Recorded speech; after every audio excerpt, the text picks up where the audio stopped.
Welcome to the channel for jobs. अस्सलाम वालेकुम dear viewers, इस वीडियो में पाकिस्तान पंजाब रेंजर्स का सोल्जर यानी सिपाही का टेस्ट पास करने के लिए pass paper question, pass test, repeated सवालात और बिल्कुल वही सवालात जो पंजाब रेंजर्स के सिपाही के तहरीरी इम्तिहान में आ सकते हैं तफसील के साथ डिस्कस होंगे। अगर ये वीडियो आपकी हेल्प करे तो वीडियो लाइक कर दीजिएगा। तो वीडियो का आगाज करते हैं। तो व्यूवर्स, पास्ट पेपर से आप लोगों का बहुत ही ज़्यादा फायदा होता है। दो तीन अहम तरीन फायदे होते हैं। एक तो कुछ क्वेश्चन सेम रिपीट होते हैं, यानी अगले टेस्टों में भी सेम क्वेश्चन सवालात पूछे जाते हैं। दूसरा ये कि आप लोगों को पता चल जाएगा कि किस तरह के क्वेश्चन आपके Pakistan Punjab rangers as a soldier के टेस्ट में आते हैं। और तीसरा ये कि इन क्वेश्चन के रिलेटेड जो मिलते जुलते क्वेश्चन और भी आ सकते हैं वो भी साथ बताता जाता हूँ, ताकि आप लोगों की तैयारी अच्छे से हो जाए और अच्छे नंबर आप हासिल कर सको। तो ये वीडियो आप लोगों के लिए बहुत ही ज़्यादा फायदेमंद साबित होने वाली है। तो वीडियो का बाकायदा आगाज़ करते हैं। सवाल नंबर एक है, खाली जगह पुर करें। तो सवाल नंबर एक का जुज़ नंबर एक है, किसी खास शख्स, जगह या चीज़ के नाम को डैश कहते हैं। तो दोस्तों ये क्वेश्चन काफ़ी टेस्टों में रिपीट हुआ है। तो किसी खास शख्स, जगह या चीज़ के नाम को इसम कहते हैं, ये आप लोगों ने याद रखना है, इसम कहते हैं। और ये भी आप लोगों ने याद रखना है कि इसम की कितनी इकसाम है।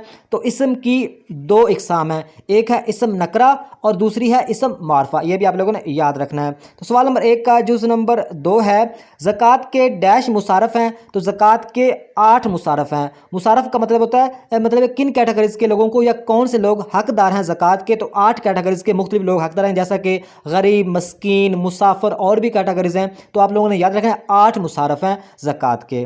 तो सवाल नंबर एक का जुज़ नंबर 3 है, आसमान से गिरा खजूर, आगे क्या है, आगे आएगा खजूर में अटका। आसमान से गिरा खजूर में अटका, ये ज़रबल मिसल है। ये उर्दू में भी लाजमी पूछी जाती है और इंग्लिश में भी लाजमी एक या दो ज़रबल मिसल लाजमी पूछी जाती हैं।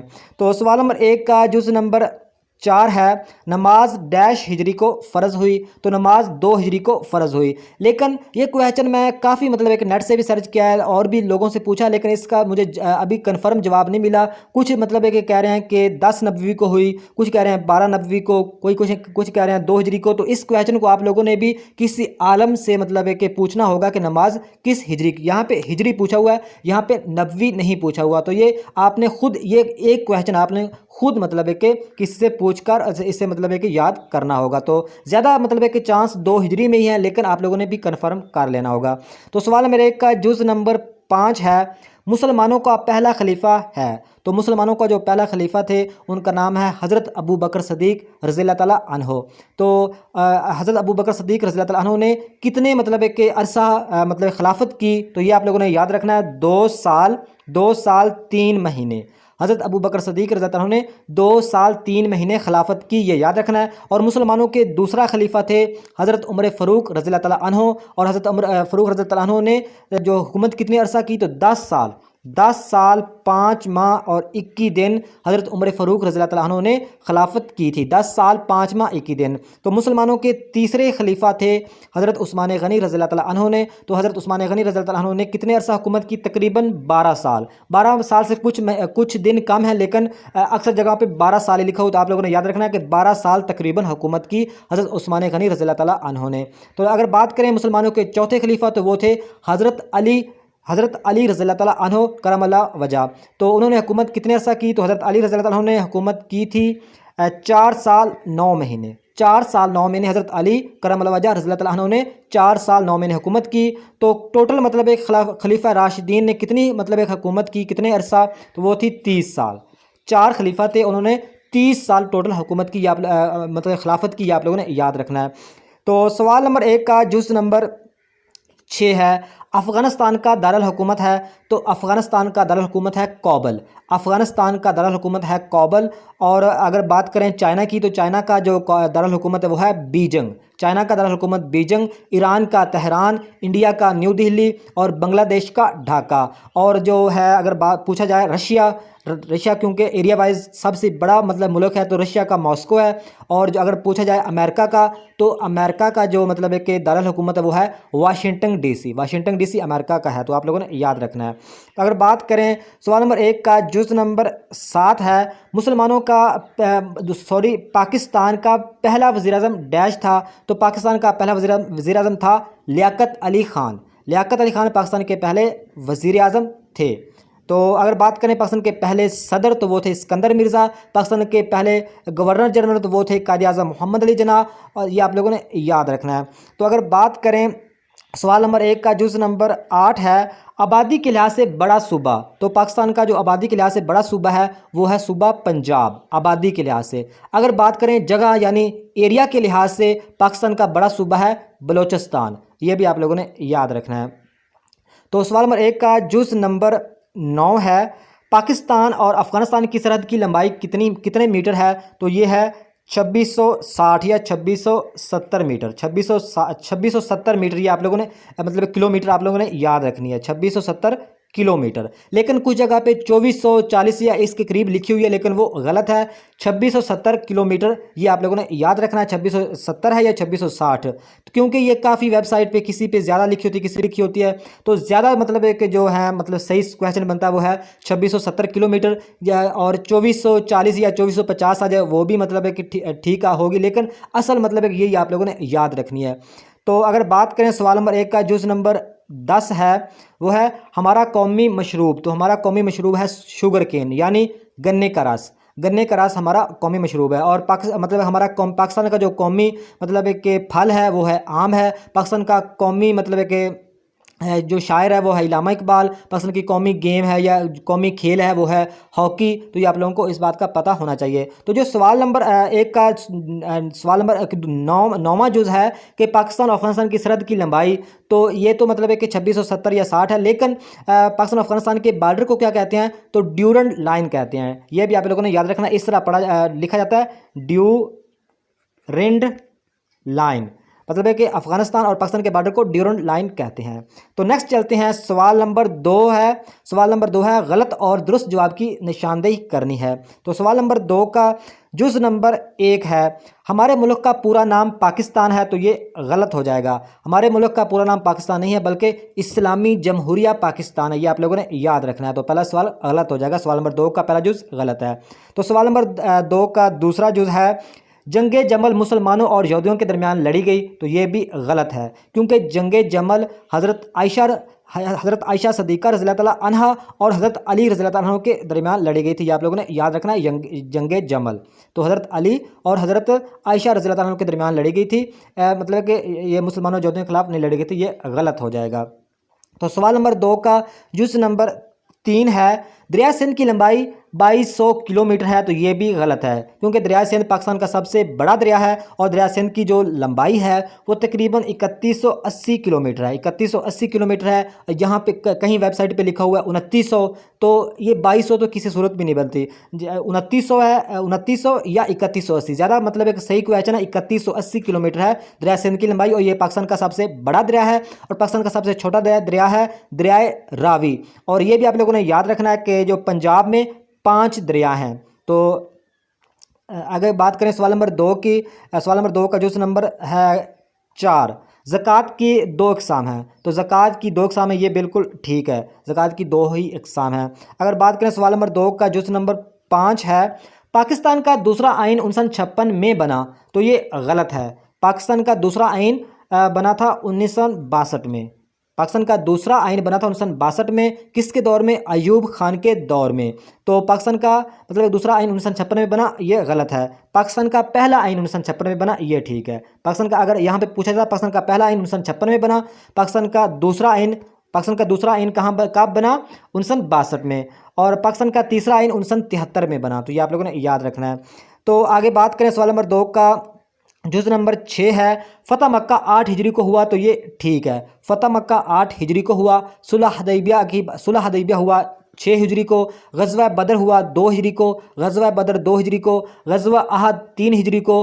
और ग़ज़वा खंदक या ग़ज़वा अहज़ाब 5 हिजरी को हुआ। और फ़तह मक्का 8 हिजरी को हुआ। तो ये सारे चीज़ों के बारे में आप लोगों को पता होना चाहिए। तो सवाल नंबर 2 का जुज़ नंबर 7 है मिसाके लखनऊ 1996 में हुआ। तो ये गलत हो जाएगा, क्योंकि मिसाके लखनऊ 1906 में हुआ था। मिसाके लखनऊ कब हुआ था? 1906 में। तो यहाँ पे 1996 में लिखा हो, तो ये गलत हो जाएगा।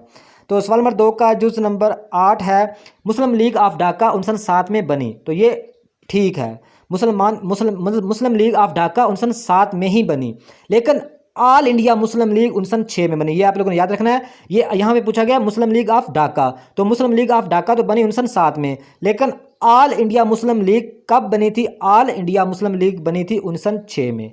30 दिसंबर 1906 में ऑल इंडिया मुस्लिम लीग बनी थी। और ऑल इंडिया मुस्लिम लीग के पहले सदर थे सर आगा खान, और कायदे आज़म ने मुस्लिम लीग को ज्वाइन किया 10 अक्टूबर 1913 को, और कायदे आज़म परमानेंट सदर बने 1934 को। तो ये आप लोगों ने याद रखना है। तो अगर बात करें सवाल नंबर 2 का, जुज़ नंबर 9 है जंग आज़ादी 1965 में लड़ी गई। तो जंग आज़ादी 1965 में नहीं लड़ी गई थी, ये जंग आज़ादी नहीं, ये तो पाकिस्तान और इंडिया की जंग थी। मतलब है कि जंग आज़ादी लड़ी गई थी बरे सगीर में। अब जंग आज़ादी लड़ी गई थी बरे सगीर में 1857 को। ये आप लोगों ने याद रखना है, 1857 को जंग आज़ादी लड़ी गई थी। 1857 को जंग आज़ादी लड़ी गई थी। लेकिन ये जो 1965 की वार है ये इंडिया और पाकिस्तान के दरमियान हुई थी अयूब खान के दौर में, तो इसे जंग आज़ादी का नाम नहीं दिया जा सकता। जंग आज़ादी लड़ी गई थी 1857 में, और जंग आज़ादी थी मुसलमानों और साथ मतलब है कि और भी उस वक्त अंग्रेज़ों की हुकूमत थी बरे सगीर पर।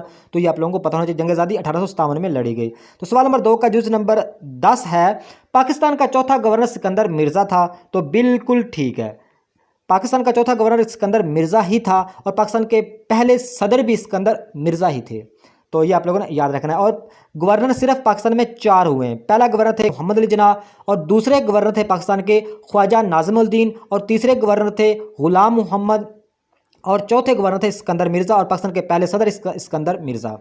सवाल नंबर 3 यानी क्वेश्चन नंबर 3 है इंग्लिश पोर्शन। क्वेश्चन नंबर 3 का पॉइंट नंबर 1 है dash is the name of place person or thing. यानी किसी प्लेस यानी किसी जगह के नाम को, पर्सन किसी शख्स के नाम को, थिंग किसी भी चीज़ के नाम को हम क्या कहते हैं? तो नाउन कहते हैं। NOUN, noun is the name of place person or thing. और कुछ नाउन मतलब है कि सिंगुलर होते हैं जैसा कि बॉय, और कुछ नाउन प्लूरल होते हैं जैसा कि बॉयज़, गर्ल्स। इस तरह मतलब है कि कुछ नाउन काउंटेबल होते हैं जिनको हम गिन सकते हैं, और कुछ नाउन अनकाउंटेबल होते हैं जैसा कि फ्लोर, आटा, साल्ट, नमक, ये सारे अनकाउंटेबल नाउन है। तो ये भी पूछा जाए तो आप लोगों ने याद रखना है। तो noun is the name of place person or thing.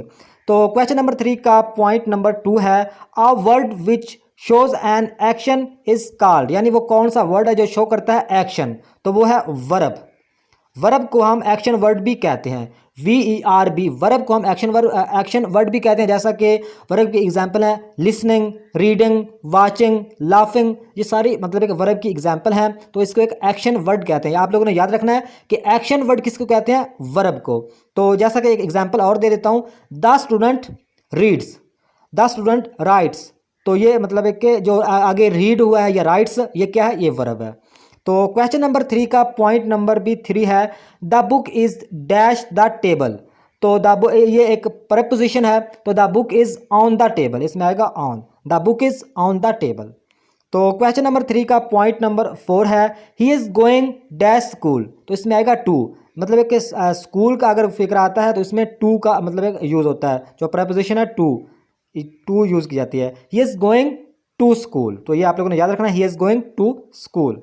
तो क्वेश्चन नंबर 3 का पॉइंट नंबर 5 है डिफाइन एडजेक्टिव। तो एडजेक्टिव की तारीफ क्या है? तो एडजेक्टिव नाउन और प्रोनाउन को मॉडिफाइज करता है, यानी नाउन और प्रोनाउन की खासियत को, खूबी को वजाहत से बयान करता है एडजेक्टिव। तो ये आप लोगों ने याद रखना है, ये नाउन और प्रोनाउन को मॉडिफाइज करता है। सिर्फ ये याद रखना है एडजेक्टिव की क्या तारीफ है? एडजेक्टिव नाउन और प्रोनाउन को मतलब मॉडिफाइज करता है, यानी उसकी खूबी या खासियत को मतलब वजाहत से बयान करता है। जैसा कि एग्जाम्पल के तौर पर ही इज़ गुड बॉय, तो इसमें जो गुड है वो एडजेक्टिव है। एग्जाम्पल के तौर पर sparrow is a beautiful bird. Sparrow का मतलब है चिड़िया, sparrow is a beautiful bird, तो इसमें जो ब्यूटीफुल है ये एडजेक्टिव है। तो आप लोगों को एडजेक्टिव की समझ आ गई होगी।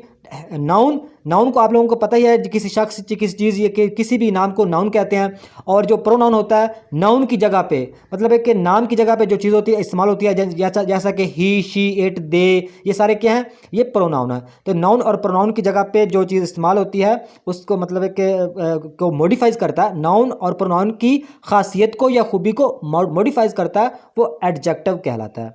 तो क्वेश्चन नंबर 3 का पॉइंट नंबर 6 है टाइम एंड टाइड्स। तो आगे खाली जगह है, आगे खाली जगह में आएगा वेट फॉर नन। तो ये एक जरबल मिसल है, प्रोवर्ब है। Time and tides wait for none. तो इसको आप लोगों ने एग्जैक्ट याद रखना होगा, time and tides wait for none. तो क्वेश्चन नंबर 3 का पॉइंट नंबर 7 है, a friend is need is a friend in deed. तो आगे डीड आएगा, ये भी मतलब प्रोवर्ब है यानी एग्जाम्पल मिसल है, a friend is need is a friend in deed, आगे डीड आएगा। तो नेक्स्ट क्वेश्चन नंबर 3 का पॉइंट नंबर 8 है, knowledge which is based on observation and experiments called.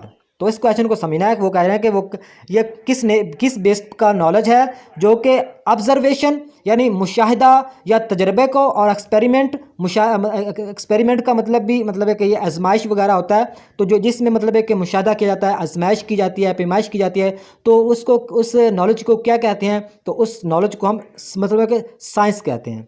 इसका आएगा SCIEN साइंस, यानी मतलब है कि साइंस में ये मुशाहदे, तजर्बात और आजमाइश वगैरह की जाती हैं। तो नेक्स्ट अगर क्वेश्चन की बात करें तो क्वेश्चन नंबर 3 का पॉइंट नंबर 9 है, यूनाइट वी स्टैंड। तो इसमें आएगा डिवाइड वी फॉल। मतलब ये भी एक प्रोवर्ब है यानी ज़रबल मिसल है, unite we stand divide we fall. तो क्वेश्चन नंबर 3 का पॉइंट नंबर 10 है, प्लीज़ डैश द लाइट्स। तो खाली जगह में आएगा please switch off the lights. तो इस खाली जगह में आएगा please switch off the lights. तो नेक्स्ट चलते हैं सवाल नंबर 4 की तरफ, दुरुस्त जवाब की निशानदेही करनी है। तो सवाल नंबर 4 का जुज़ नंबर 1 है, 20 आदमी एक काम को 10 दिनों में करते हैं और 40 आदमी इसी काम को कितने दिनों में करेंगे। तो इस नीचे ऑप्शन दिए हुए हैं 15, 5, 10 या 7।